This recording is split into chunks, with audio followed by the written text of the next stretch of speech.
Thank you. We'll hear next from Robert Mants, who was Field Secretary of SNCC's Southwest Georgia Project from 1962 to 1963, and Project Coordinator of SNCC's Lowndes County Project, 1964 to 1965. Nor was his commitment short-term. He's now County Commissioner in Lowndes County.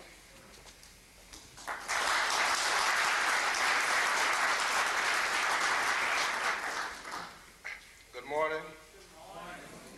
I'd like to take this opportunity to thank Jack Chatfield in Trinity College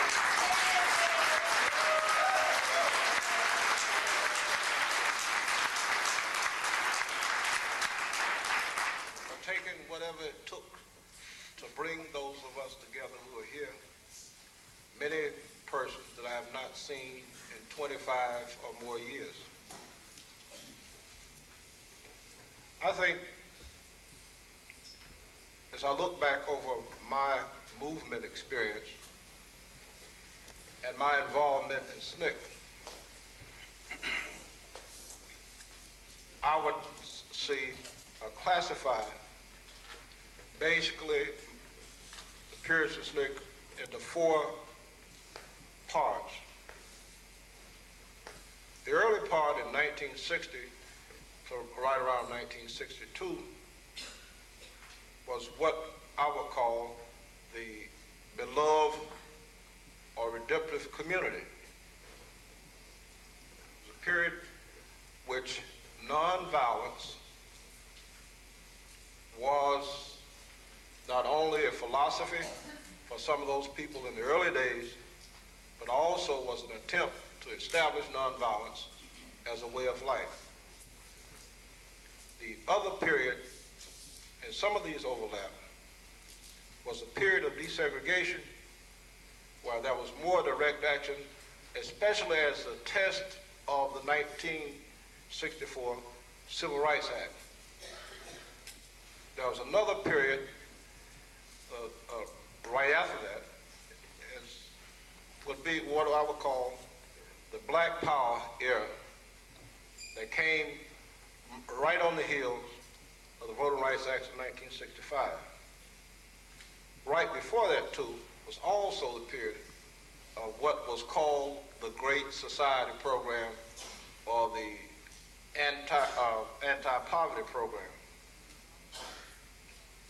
That period and some of these periods again overlap, was about 1965 to 1967 or 1968. There's the fourth period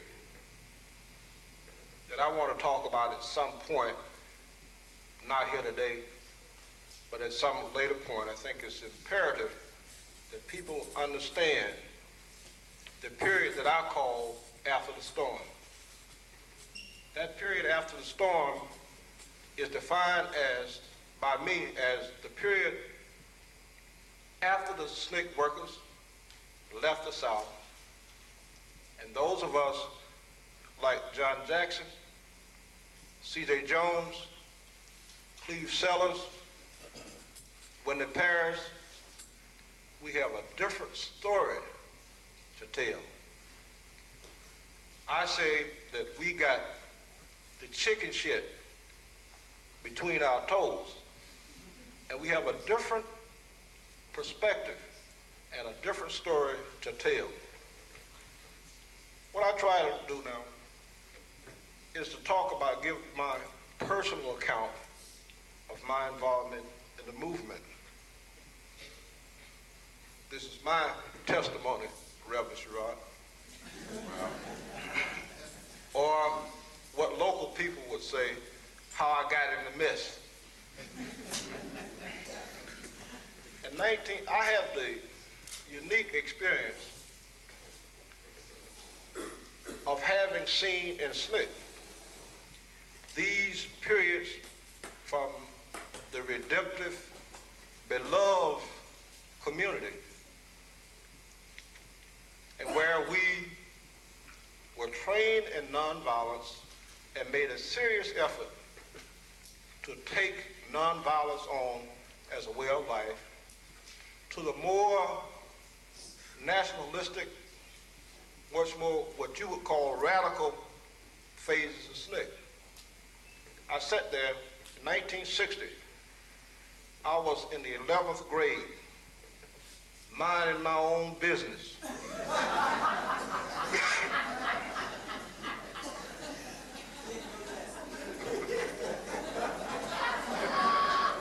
Getting in the mess. Up the street in the next block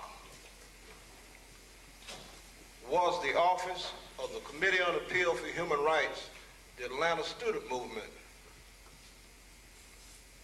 Our house was right there on Chestnut Street, right in the midst of the Atlanta University complex. I saw all these folk, these young folks, these young students, marching by my house. My curiosity led me to stick my nose in other folks' business.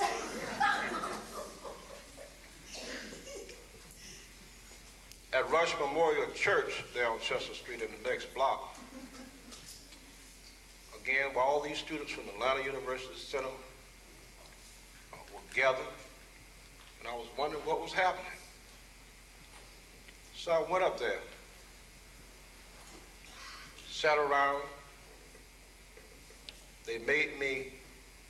I sat around long enough so that they made me the captain of the picket sign with no soldiers. My job was to look out for the picket signs. They had these big placards. I took picket signs when they would come in off from picketing, downtown places of public accommodations. My job was to stack the picket signs neatly and orderly and pass them out. They raised my status in the movement, in the sit-ins,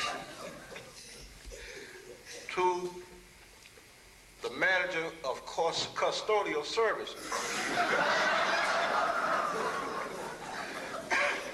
They paid me $3 a week to clean the offices. Some of those people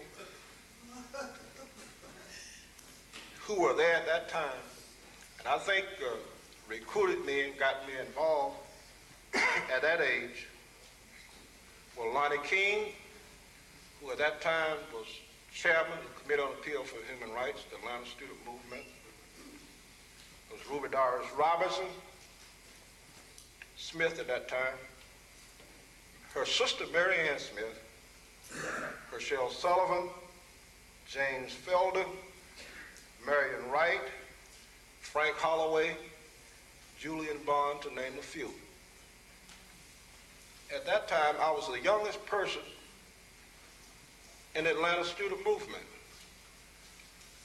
They were reluctant to have me involved in much of the direct action that was taking place because I was the youngest, and that was legal questions.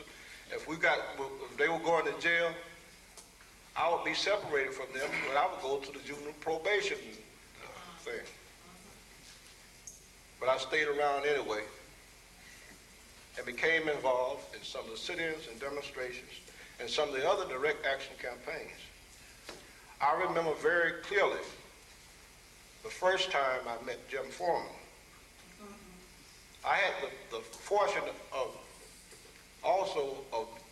living in Atlanta, in the Atlanta University complex, where the Committee on Appeal for Human Rights office was in the next block. SNCC, during that same period of time, moved its office off of Auburn Avenue 2 blocks from my house on Raymond Street. My first encounter with Jim Foreman was with the Peyton Road Buffer. Some of you might not recall that. It was a direct action campaign in which blacks were moving into white communities.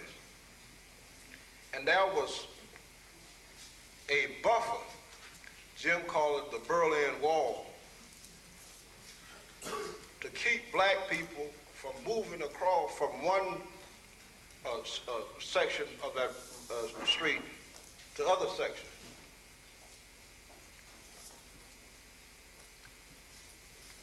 also, during that period, a student at Morehouse College. And when Slick moved his office on Raymond Street, I started hanging around there, sticking my nose in other folks' business. And I met Dottie Zeldin and some other people who were working in the Slick office during that same period of time. And I think it's significant and important that I mention this. For the first time, I was introduced to the Nation of Islam through Minister Jeremiah X, some of you might recall, and to another fellow whose name was John Churchfield, who raised my level of black consciousness. Here I was, a young, impressionable student, Snick talking about, during that time, the integration, the beloved community. And here was this fellow, John Churchfield, telling me about being black and all this stuff. What I did to find out for myself, after John Churchfield kept nagging me so much, I went to the libraries. Went to the Lowndes University Library. I went to the Lowndes Public Libraries and started reading for myself black history. And it was that awareness, and that was through John Churchfield, that I first became aware of my black identity. Some other things happened around that same 1963. First time I met Willie Ricks, C.T. Vivian. C.T. Vivian brought Ricks from Chattanooga, dropped them off at the Slick office, left, and went on back. And Rick's been around all the time. Since that time. There were several things happening in Atlanta. But the one thing that I remember most during that early period, 1960, was a conversation after Sherrod nagging me to come to Southwest Georgia. Here I was, a young student, first generation that is to be college educated. My parents had suffered and sacrificed for me to go to college.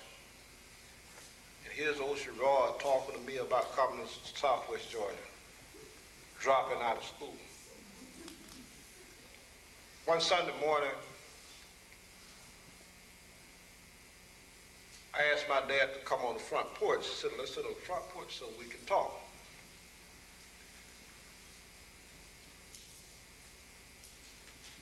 I told Dad that I wanted to drop out of Morehouse and go work in Southwest Georgia.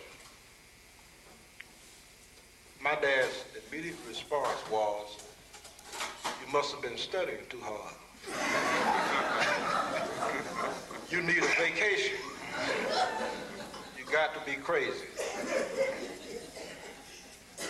But something else he said to me, it was many years later before I fully understood what he meant. When I understood what my dad said, I was grown, married, and with a family.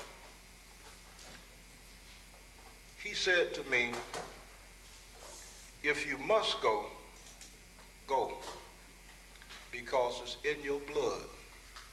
I didn't understand that when he said that. I later went to Southwest Georgia, and I'll never forget. This is 1963, and hell had broke loose in Southwest Georgia. 3 SNCC workers, Ralph Allen, John Perdue, Don Harris, and a worker from Corps Zelf Albany were in jail in Americus, Georgia for insurrection. Charles Sherrod threw me, here a little city boy from Atlanta, right in the midst of what I thought was hell at that time. I later learned that there were some other hells outside of Atlanta and in other places.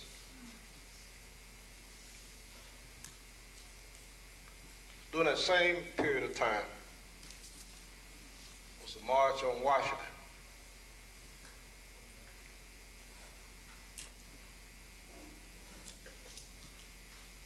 Some of us who were working in Southwest Georgia at that time, with Sherrod and some other people from there, had gone up to the Justice Department in Washington to picket.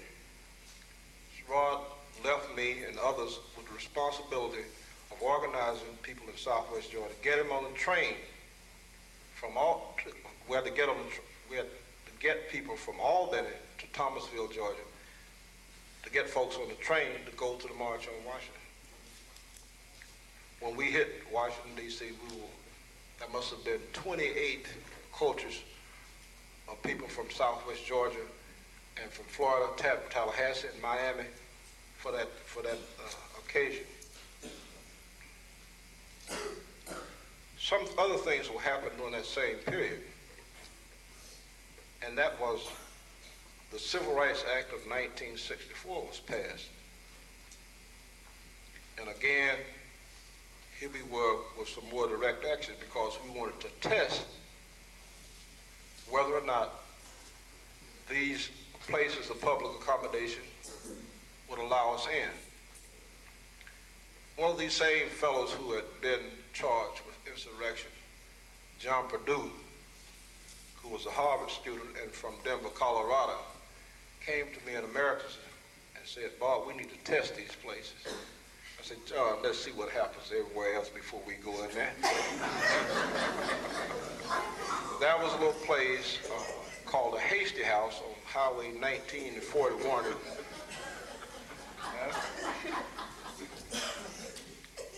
We went, there were about 5 of us, and there was a local fellow who went with us to test this place at night.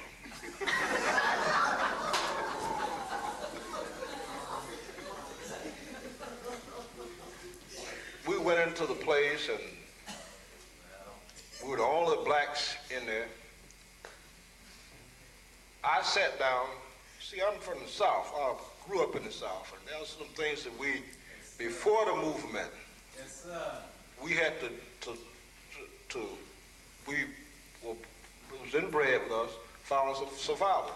I sat so that I could watch front and back. And the way I did that was the glass, so that I could see what was happening in front of me, and from the reflection of the glass, I could see what was happening behind. That's what happens when you don't plan and all of it. It was John Perdue's last minute, let's go test the place.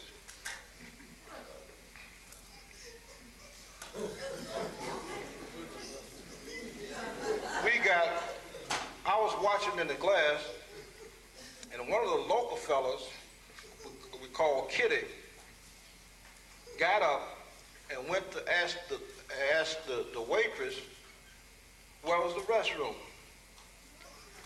We didn't know that, had no intention that Kitty was going to do this, so she sent Kitty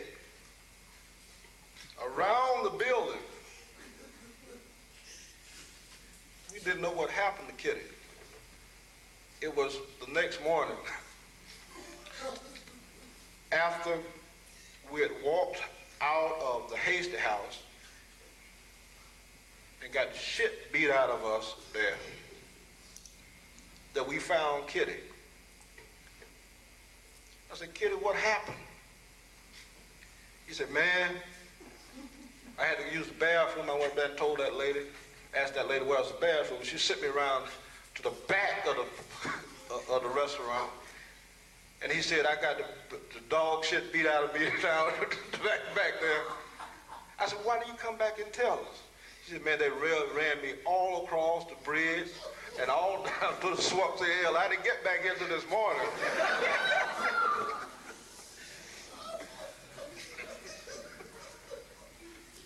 We spent a good time in South Georgia. We remember what we call the prayer breakfast. Anybody who went down there to work with Sherrod, Southwest Georgia, remember the prayer breakfast. Well, every morning, over a glass of orange juice and a cinnamon roll and the ravioli that people are sent from the north. That was my first introduction to ravioli.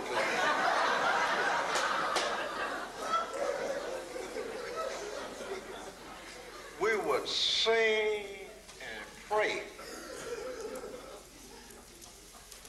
over cinnamon rolls, a glass of orange juice, and ravioli. I'll never forget how we used to sing, "Let us break bread together." Very meaningful experience. I guess if I had anything to say in sincerity, and there were three things. First of all, what the Southwest Georgia Project did for me and for most of us who came through there, who later went on to other projects, was to build a sense of camaraderie, a sense of reverence to what we were about, and a sense of commitment to what we were about. I think that Southwest Georgia was the proving ground for many of us, and in many ways, the way in which we will go for years to come. I'm thankful for that experience. There was one other thing that Southwest Georgia taught me, and that was how to survive on nothing. How to survive on nothing. I remember going with George Best, may he rest in peace, over to Cuthbert, Georgia, in Randolph County. SNCC didn't have any money. Some people would see us coming. They'd run. We had to eat. We used to steal folks' chickens at night, go up under the house and bury the feathers, and ate right on. Some people who were there during that time, there were groups used to go out in different parts of Southwest Georgia from Albany, pick cucumbers, squash, go fishing so that we could eat. I remember the time when a farmer in Lee County, James Mays, told us that he had some wild hogs loose, and if we count the hogs, we could have one. Needless to say, that hog didn't have a possible chance.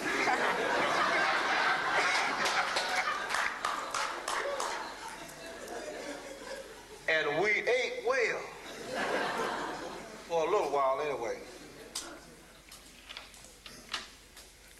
From the Southwest Georgia experience, and I want to, I hope I'm not taking too long, because see, the reason why I talk too much, the reason why talking this because this is the first opportunity. You know, you have other folks who always tell their stories. This is the first opportunity in a very long time that I've been able to put together my movement experience and articulate to you my movement experience, some of us, from 1960 to now.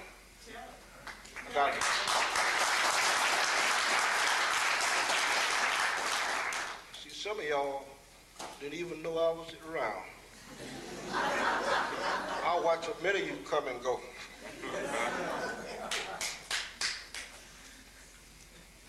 I want to, during the summer in Southwest Georgia, I'm going to move on, Gerard. I talked enough about you in Southwest Georgia Project, but I want to make the point.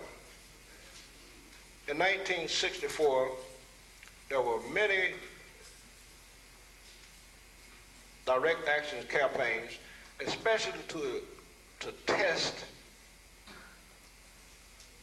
the Civil Rights Act of 1964 in regards to public accommodations. We were having mass meetings all over Sumter County, which also happens to be the home county of Jimmy Carter. We knew him before he was President Carter. We also knew him before he was Governor Carter. But that was the town and the county was very intense with demonstrations. And I remember at the Martin Theater, we attempted to go into the Martin Theater before the vote of the Civil Rights Act was passed. We later was able to go, as a result of the Voting Rights Act, into the theater. Around the corner and up the back, a flight of stairs where the colored folk sat. And I remember very vividly all those nights we had mass meetings there. There was a little girl about 12 years old who used to walk across town from the south side of Americus, Georgia. It would come to the mass meetings. Her name was Sandra Gail Russell, about 12 years old. And we would make sure that she got a ride back home after the meetings.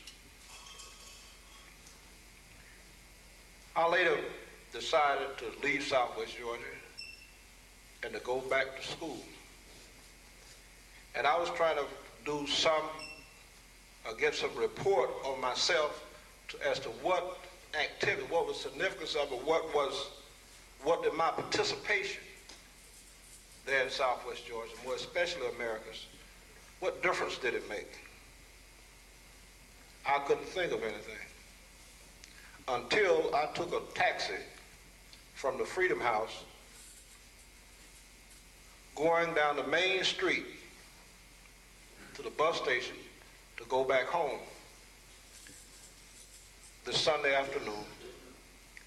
And I looked at this theater on the side around the corner where the black people always went. There were some of those people who were leaders in the marches. There were other black people still going up to what we call the peanut gallery, around the back, in the back way. But I also looked at the front,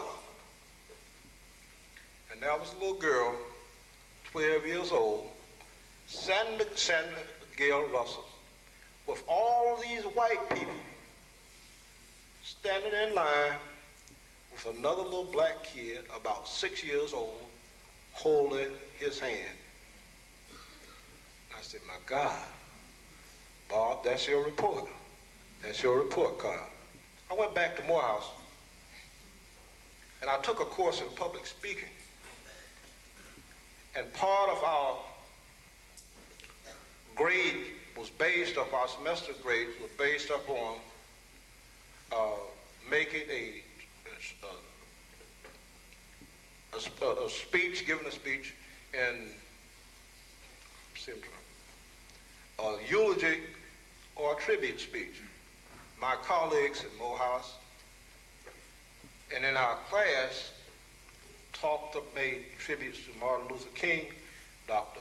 Benjamin Mays, Thurgood Marshall, Mary McLeod Bethune, and a little boy sitting there in the class, Bob Mants, made his tribute to a 12-year-old girl from southwest Georgia, Americus, Georgia, named Sandra Gale Russell. My classmates said to me, who in the hell is Sandra Gale Russell? But that experience of how the movement of what we're attempting to do in SNCC in southwest Georgia was transformed from us to Sandra Gale Russell, to that little kid that she had in line with her at the Martin Theater in Americus, Georgia.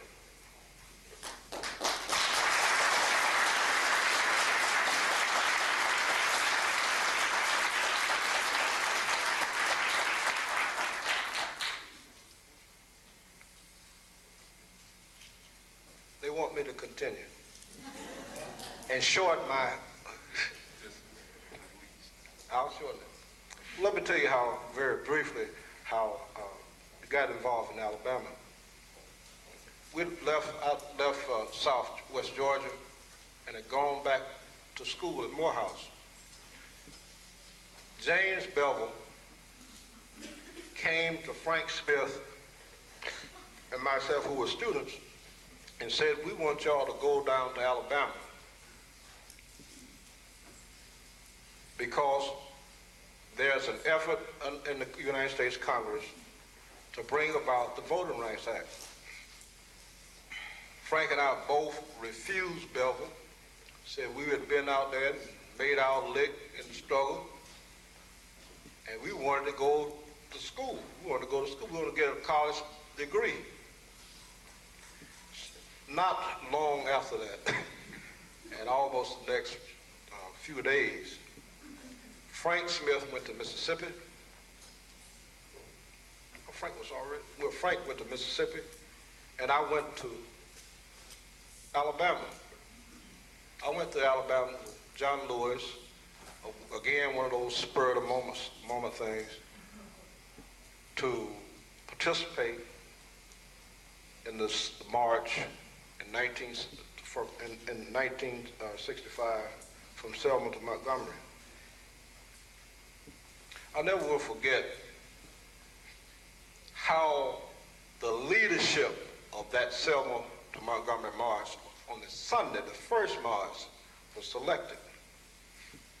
Some of us who had had experiences in other places had gathered at the Brown Chapel Church there. And then we went into the parsonage there at Brown Chapel. Some of those people there were Andy Young, James Bevel, Hosea Williams, Albert Turner, myself, and others. They were deciding who, Dr. King was not there that day. They was trying to decide who would lead the march for SCLC. Andy, James Bevel, and Hosea Williams flipped a coin to decide who would lead the march for SCLC. I guess I'll always believe Andy and Bevel, having worked longer together in the movement, playing hard man, put the stuff on Hosea. John Lewis volunteered to lead the march for SNCC. Albert Turner volunteered to lead the march for SCLC. And here I am with no other choice but to march behind John Lewis. It was during that period, the first attempt to march and going back to Atlanta that some of us decided, was Salisbury was project director there, decided to go back to Alabama. It was during that time that Carmichael, Stokely Carmichael, as he was known then, came from Mississippi. I came from Southwest Georgia, and we, at Slick there in Selma, decided that this was the opportunity for us to capitalize off the motion of the march to go into Lowndes County. Now, Lowndes County had had a very long history of being the most violent county in Alabama. Folk there told you that they would kill you in Alabama, in Lowndes County. And there was no question as to whether or not they would kill you. I remember the first time we went into the county, Stokely Carmichael, Scott B. Smith, Judy Richardson, and myself went into Lowndes County. The people there, some of the people that we were able to talk to with at first, including John Jackson's father, who was here, and others, told us that this is a very dangerous place. Highway 80 that runs from through Lowndes County was notorious. I remember one evening, a prominent black doctor in Selma, at almost at sunset, her car had stopped on her. And I stopped to ask her if I could help her. And she said, "No, boy, just give me a ride into Selma and get me out of Lowndes County." Lowndes County was, again, a proving ground for many of us. I'm talking too long, I guess.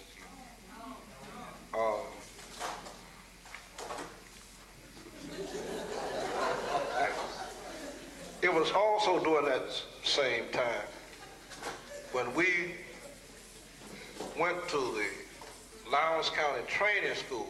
And you must remember that during those days, black folk were trained, and most of the schools in that area, more especially Alabama, were called training schools. We went there capitalizing off the motion of the Selma to Montgomery March as an attempt to organize people there in Lowndes County. We went to the Lowndes County Training School, where we were passing out leaflets about the march coming through Lowndes County.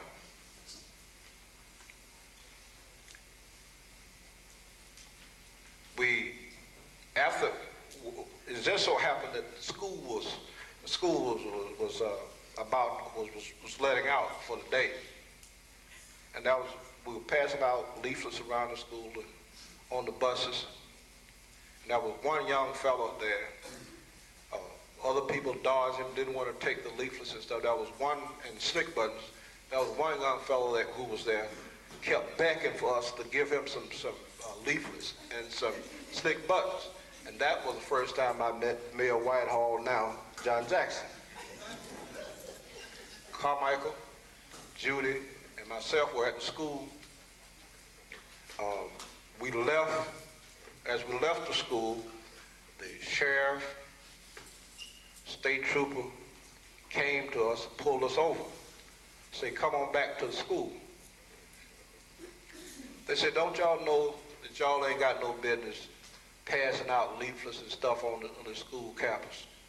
And the first time and the only time Carmichael probably ever used his head.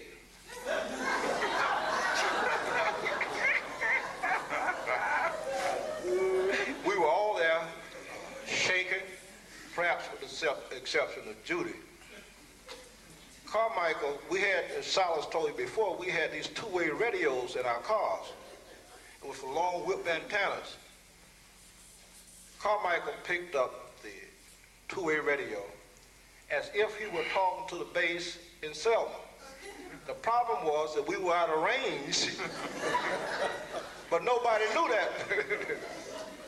he told them, if he was talking and the sheriff and state troopers and other folks could hear it, that if we weren't back at a certain time, what to do.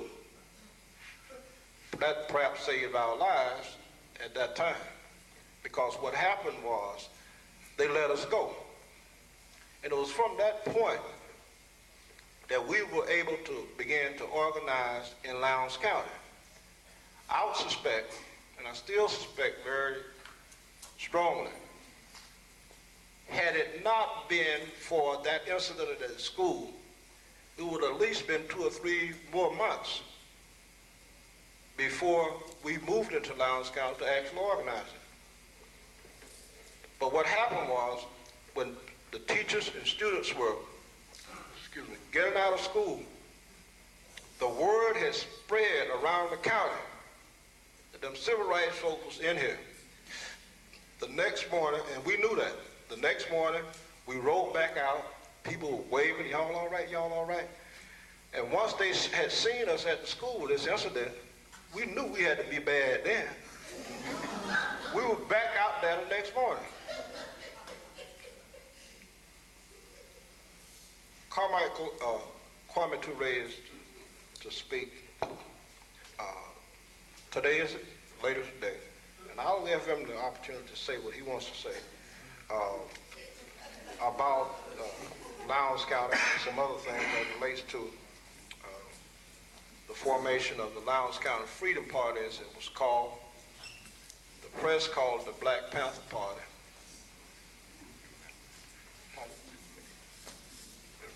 There were some people who you might not ever hear of if you listen to some people who were involved in that process. Without a doubt, the formation of the Lowndes County Freedom Party, the emblem of the Black Panther was drawn by Ruth Howard. Stand up, Ruth.